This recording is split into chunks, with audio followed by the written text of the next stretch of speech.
and I told him, me and you talked about it, Josh, is I said, listen, there's no way that, first of all, the accountability for this type of, what we call OPSEC. If you look at the local level, what we would do in the investigations, if I was running, some type of injunction, there was certain rooms where the chief had a key and I had a key. No one else had a key. That's it. And then when the operation was over, it was signed by him. It was signed by me. There was a date and a time for a key, for the access of the room.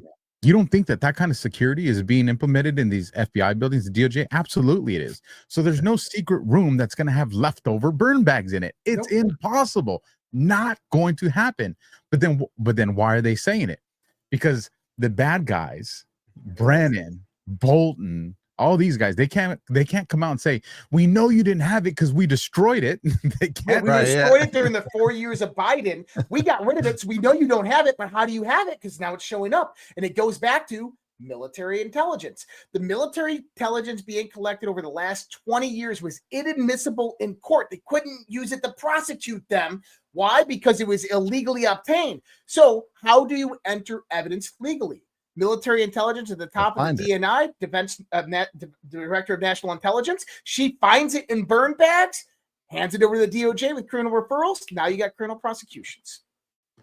And conversations with tribunals, military intelligence lawyers. So what will we see around September 9th and September 10th? Maybe they're going to find a burn bag full of classified 9/11 documents.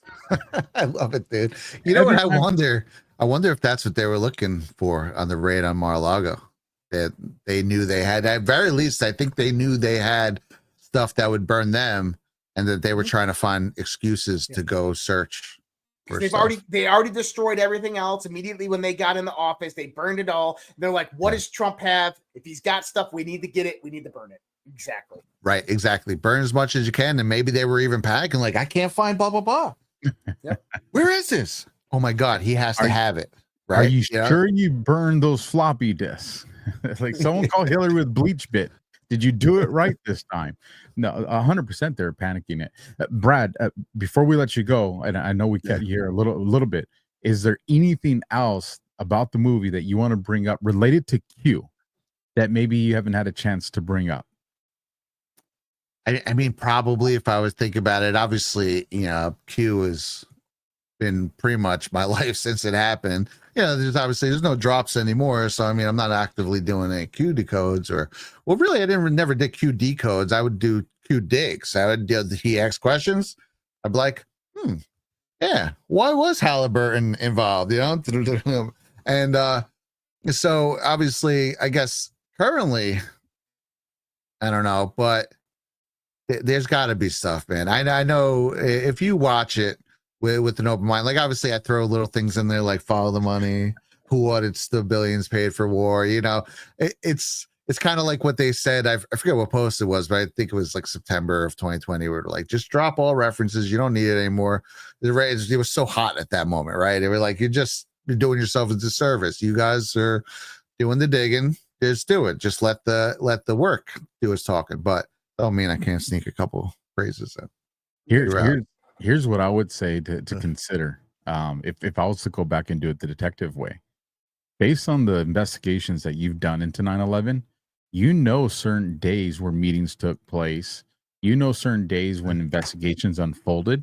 I would go and create a spreadsheet of those days and times and who it involved, and then go reference those days with things that are on the boards that other people probably would have just overlooked, and see if there's any correlations to the context in some of these posts that relate to some of the days actually happen. I think it's definitely possible there could be little nods. I mean, they would say things, right? Like, more than you think and stuff of that nature, and just, nope, you're so close, keep digging. So there can definitely be more things. I mean, I don't think this is what they're talking about when they say Keystone. I mean, you could make an argument that the September 11th attacks were kind of a keystone for this whole mess that we're in. I mean, it really just opened up the playing field for so many dystopian type, top-down control apparatuses that were put into place. The intel community is all strengthened up. They've created a whole bunch of new ones. They levied the Patriot Act and just all these other different things. So, I mean, who knows? But yeah, that would be interesting. I should try and maybe Keep an eye out, cross check because some things. Yeah. the one thing that every encryption's always had in line with it, whether it's a coding, prison letters, poems, is there's words that when they use them, this word means that number, or this word means this. Oh yeah, yeah. And I've to this date, I haven't seen anybody do that to the boards yet, because it's so vast. But like I said, in every other coded language that's out there, it exists. It exists. Everything, whether it's the Mayan calendar or prison letters, it exists. Which means that if someone just needs to do it, but somewhere within these boards, there's a coded language that exists there as well. Somebody just has to proxy board of communication. Exactly what I've said from the beginning. Yeah. Is that if you know the deep state is watching you and listening to your every move, and your patriots trying to coordinate a plan, how do you communicate? The drops. Use timestamps to coordinate various different drops. You go to those drops with meanings and context, and then each drop has a specific contextual meaning that does not mean the literal translation that's on there, but instead you can go to your little book and you can open it up. Okay, so it's talking about Halliburton. Halliburton equates to this. Okay, this is what they're talking about. This is my mission statement, right? That's the proxy board of communication. That's how spies operated throughout World War II. You'd put a blue sign, open sign up on a cafe that was closed, but you left the open sign up. That means go to the library, grab book 117 off of shelf 20 on column 89, and open it up and get the 13th word and put it in your little decoder, and there's your message, right? Like, it's real. That's how this shit works. And that's what I said Q was from the beginning: psychological warfare operation to wake us all up, and then a proxy board of communication serve dual purposes. I believe it was generated by AI, military grade AI that we've had since minimum 2009 to 2010.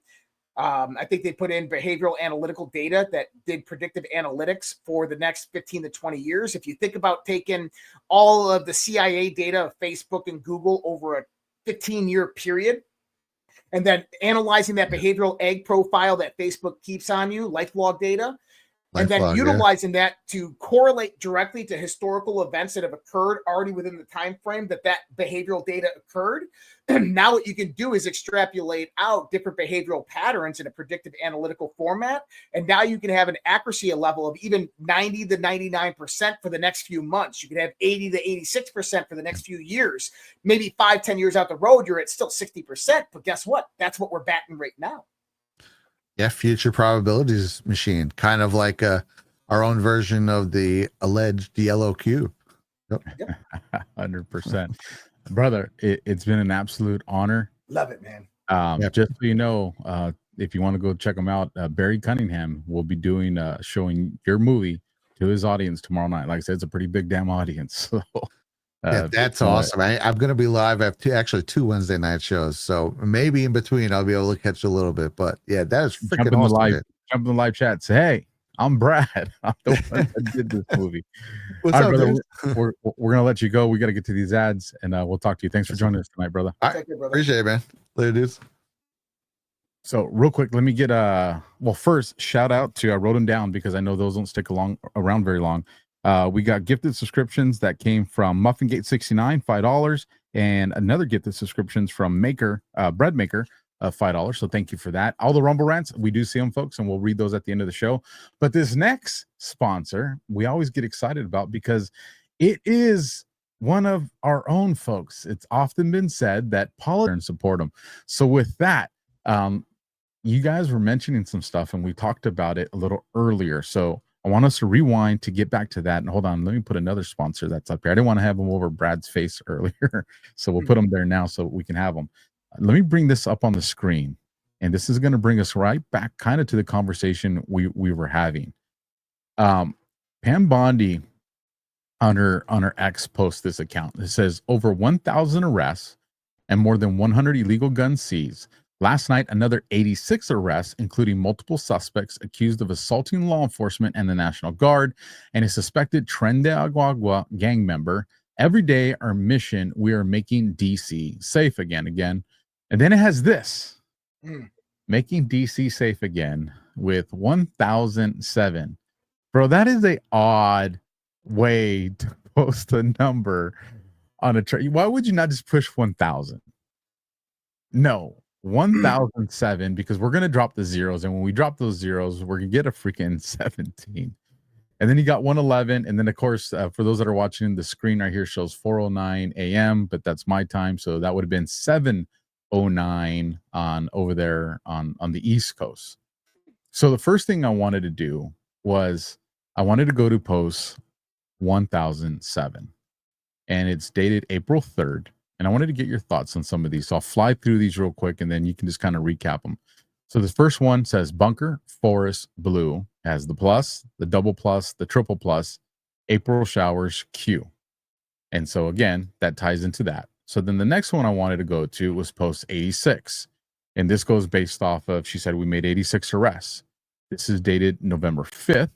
It has an article from Hillary Clinton Wonderland quotes. And this one reads, finally correct reference, Saudi Arabia minus the bloody Wonderland equals Alice in Wonderland signatures, study important Q. And then the next one is 111. This is the number of firearms that they said was taken from the gang members in her post. Now this one's dated again November 5th. So you have both these posts that come with the November 5th date stamp from her thing, which is not the typical way that we would normally do this. You know what I mean? Usually we're going to go off timestamps, but nonetheless, here you have both these numbers, and both of them come up with November 5th dates on there, which I found pretty interesting. But what I found more interesting, that this goes to kind of what Brad was talking about in the post that he liked. They had Halliburton, but in that post it also mentioned Huma with Barack Obama, BO. And so on this one, it says important context.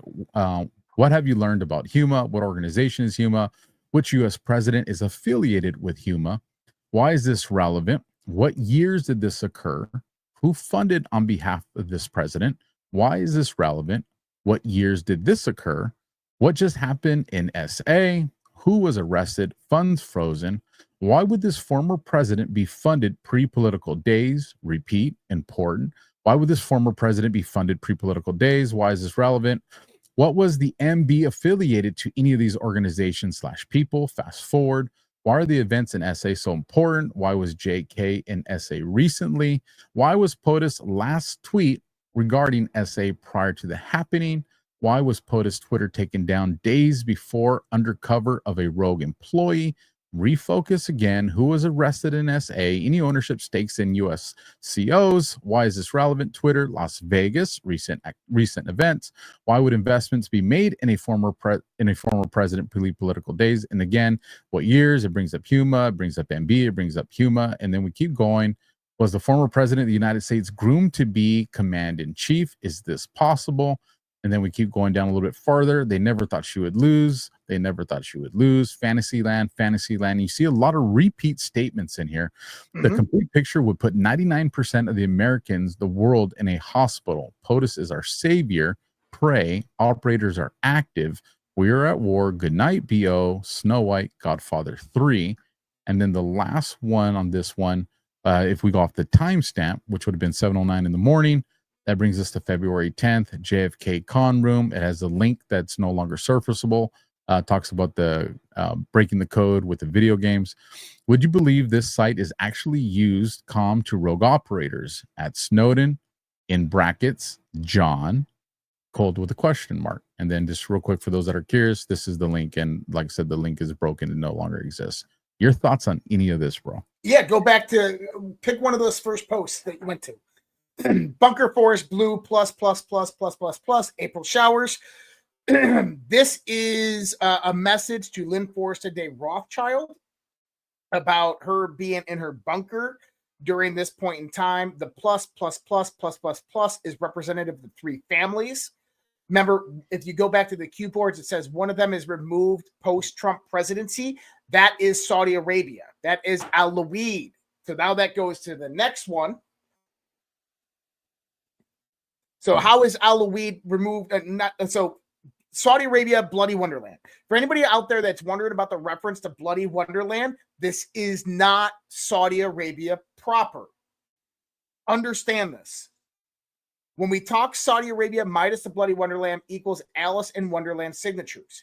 Go back to the WikiLeaks emails. Hillary Clinton being talked about as Madam Alice talking to the Mad Hatter. Where are they located?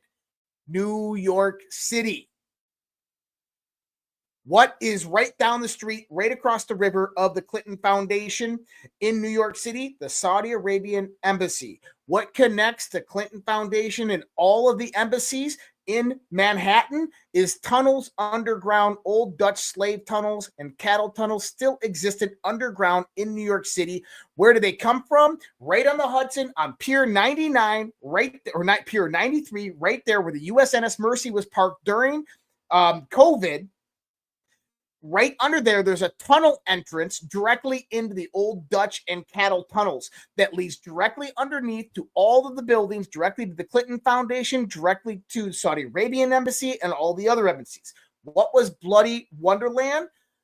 Think about human trafficking. Think about child sacrifice. Think what they would do with these. You ever seen those videos, Alpha, of like, I don't remember the names of them, but like, the CIA agent, former CIA agent, whose daughter gets captured by human trafficking organizations, and he goes in to this one place to purchase, and they opened up a curtain show. And in the curtain show, all the young girls come out and dance around and prance around, and then the people can buy them. There's usually the Arabs there standing there trying to buy them. That's the Bloody Wonderland. That's Saudi Arabia. That's where a lot of these kids were taken on the markets. It's the embassies that were utilized for this. So Bloody Wonderland, Wonderland itself, is New York City. And I broke this down in one of my famous QD codes, New York City tunnels, Wonderland, and we went deep into this. Now go to the next one. You got to remember, who is the Saudi Arabian person that was most prominently in the United States, heavily invested in the United States? This was Al-Waid. Now, Al-Waid in Saudi Arabia funded U.S. tech company Silicon Valley, multi-billionaire. But what did he also help do? Pre-Barack Obama days, he is the one that funded Barack Obama's education. Did you know this? In the 1980s, he is the one that sent Barack Obama to school and college at Harvard. Why is a Saudi prince sending some no-named black kid from Chicago to college at Harvard? That was Al-Waid that did that. Now it goes back to the connectivity that Barack Obama is a Manchurian candidate. We go back to Brennan, 1980s, with Barack Obama in Pakistan. We go back prior to this, right? Him and Harry Lennox in the 1990s, of how Barack Obama was given the Harry Lennox for 2 years. Harry Lennox, the famous actor, teaches Barack Obama how to talk and how to communicate people, how to act and project his voice. Why? Because he was a Manchurian candidate. Al-Waid being one of the key components of the CIA operation, the extended deep state apparatus, was basically the handler and facilitator of this, the financier of much of this. Now, how does Huma come into it? Huma's father, Zayed, was the founder of Caire and the Muslim Brotherhood. And B, in this reference, is the Muslim Brotherhood, which was directly funded by Al-Waid. Now, the Muslim Brotherhood, notice how it mentions Las Vegas recent events? That's talking about the Las Vegas shooting. Remember the white dude that had all the guns in his thing and did the thing at the concert? We know it wasn't him. He was a left-handed, and the gun, after he committed suicide, a revolver was found under his right side. The right hand had no residue whatsoever on it. Neither hand did, from what we heard from the LAPD or Las Vegas Police Department. In other words, he didn't shoot himself. Someone killed him. Who was shooting the weapons out? What happened? It was a gun deal gone wrong. Why? Who was running drugs and guns in the United States? Who owns the transnational criminal organization? That's the key right here. To understand that the cartels, the gangs, the infiltration of the Muslim Brotherhood, the Muslim migration, illegal migration into our country over the last 4 years and over the last 20 years, the Somalians, all of this stuff is part of conspiring an army together in the United States of America, preparing for its collapse. And what they were doing is interrunning drugs and guns throughout our country to cartels, funding them directly, money laundering operations, human trafficking operations. It is these high-level people that we're talking about that the powerful elite that run these transnational criminal organizations, like the human trafficking, like the terrorist activities, right? They are heavily invested in the defense industry. So when there's a promulgation of war, they're funding a terrorist organization that goes and bombs the U.S. embassy. Now the U.S. goes in there and bombs the shit out of Afghanistan. Well, guess who's making money on their stock prices going up on Lockheed Martin because they own 3% of the company? Alawi, these types of people. So this is kind of what this is all about. But in the other context, is it's wrapping your mind around this hidden world and hidden society that is really the base infrastructure of criminality throughout the world. It is the transnational criminal organization that is organized throughout the entirety of the world, that is operated like a feudalistic society. What do I mean by that? Is that each region and district throughout the world is segregated into context of ownership, kind of like you would have a lord overseeing this feudalistic property. New York City, the governor who ran over the deep state infrastructure of that area was Hillary Clinton and the Clinton Foundation. This is why she was Madam Alice, because she named her place Wonderland. So you can go in and you can start finding a lot of different contexts about this. Megan Walsh talks about this specifically with her father. As sheriff, he was part of these cults and organizations, and he was risen up to sheriff, put in that position to run those operations. We know this about the Las Vegas police chief, who then just happened to be the Maui police chief and oversees two massive incidences, one the Las Vegas shooting, the other the Maui fires. Why was he placed in those positions? Karen Bass, right? We start seeing these public figureheads put in positions because that's what they're groomed for. Then we understand that they're groomed. Who are they groomed by? This goes back to the context, follow the wives. This goes back to Q's post that says the NWO, the N does not equal new, it equals Nazi, the Nazi world order. What we are talking about is a group of evil that's been on this earth for millennia. They've ran various different cults throughout history, evil cults. The Rothschilds are the most kind of recent expression of this dark cult, and they've spread out their tentacles throughout the entirety of the world, utilizing various different people. So when you hear John Kerry or Barack Obama or John Brennan talking about our democracy, our country, they're not talking about the United States of America, you and me. They're not talking about our Constitution. They're talking about their infrastructure, their government that they have within themselves. That's what they're talking about. We're going to ruin that system. Now, I almost kind of think that these people might be kind of like that breakaway civilization that were recruited and kind of raised up in this kind of clandestine community and were then sent here to infiltrate our world and take it over. I just almost feel like that's the case at some points. I don't know. It's just kind of throwing that out there. Well, I'm there with you. And I want to go in between these two statements because then she updated that meme with new numbers. And there's some faces that, a couple of them that you guys mentioned when we had Brad in here, we were talking. But you've also seen, and I want to go into this conversation in between these two conversations. It'll make sense. We were talking about Trump deploying 1,700 National Guards. There it is. Okay. And one of the things that you brought up, and a lot of people haven't caught on to this, is when you do the math on those National Guard members being sent to these different locations throughout the country, it comes to a very insignificant number unless it's a special task force team. Do you want to kind of talk about that? Yeah. And the reason I want to bring it up is because if you look at, let me stop this screen, and I'm going to bring up another screen to show you guys. And shout out to Nikki. She's the one that found these and shared it with me. Somebody else had shared these too. But what this is right here on the screen is these are drug trafficking routes. Yep. And if you were to get a weapons trafficking route and overlay it, it's pretty much similar. And then if you were to get a human trafficking route and overlay it, it's pretty much similar. And it just so happens that a lot of these arrows target cities and states that Trump is deploying the National Guard to. So do we really think that they're going over there so guys don't ride on OHVs or so they can stop spray painting? Or what do you think these guys are really being deployed to? I want to put this out there. 1,700 National Guard troops. Number one, 1,700. 17. Pull that map back up for a second. I want to show people something. Then mobilizing in 19 states. Are you ready for the states? Alabama, Arkansas, Florida, Georgia, Idaho, Indiana, Iowa, Louisiana, Nebraska, Nevada, New Mexico, Ohio, South Carolina, South Dakota, Tennessee, Texas, Utah, Virginia, Wyoming. Other than South Dakota, all of those states are on that map, listed by those arrows. Because I was wondering, why wasn't Minnesota on this map? Because you got Minneapolis. That's a pretty massive city. But think about it.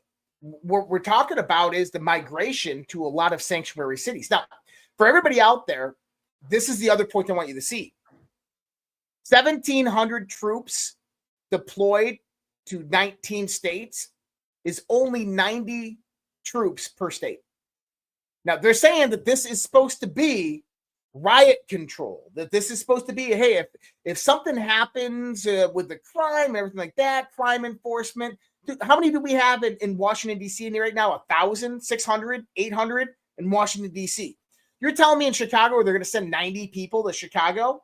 That's going to do nothing unless the purpose is not for those 90 people going to that state to do riot control, protest control, so on and so forth. Maybe they have a different purpose. And I called this out last week. If you guys were listening, I said Tom Homan's team, the National Guard's going to get deployed to these areas that Tom Homan's team's been. Why? Because when this all kicks off and begins, maybe you'll see 10 Days of Darkness and you'll see special operators, quick reactionary force teams swoop in, and they'll begin grabbing these sleeper cells. They'll begin grabbing maybe all these people that need to get arrested and pulled off. But what you're going to have is most likely 1,700 National Guard troops that are actually special operation forces, 90 of them to each state deployed, operating in the various different team components, probably 5 per team. And then they're all going to be tasked with various different missions in those states. And when go time happens, shit goes down. Now, if you're wanting to know if there's some evidence to support you being right again, Josh, did you see this posted by U.S. Homeland Security News? They put it out there. Alert. President Trump has signed an executive order creating the National Rapid Response Task Force, a specialized National Guard unit designed to deploy to any American city within an hour to suppress riots or democratic unrest.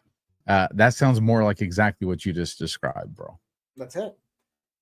And he's guys, he's playing chess and he already won. Now, going back to this, because this is where it gets interesting. We got to touch on Flynn real quick because it's got to lay the groundwork for what comes next. Because to understand that part of the National Guard, we have to understand this part about Flynn. Now, do you remember the post that I put out there saying that General Flynn has an office in Washington, D.C.? He's mentioned consulting. Let me pull this up so people can see this. I've been saying since the get-go that General Flynn is working directly with the Trump administration. Not that Alpha and I would know, even though that we know General Flynn. Not that we have some type of inside information. We just know how to put things together very well, right? So I put this post out on, what is this? August 7th, okay? And I said, we know that Flynn has an office in Washington, D.C., has been mentioned consulting senators and congressmen in other videos. He says here he's communicating with foreign adversaries and has dialogue with foreign leaders. How is this possible? If you think General Flynn is a private citizen, think again. There are 5 layers the government can stack to make someone an unofficial official.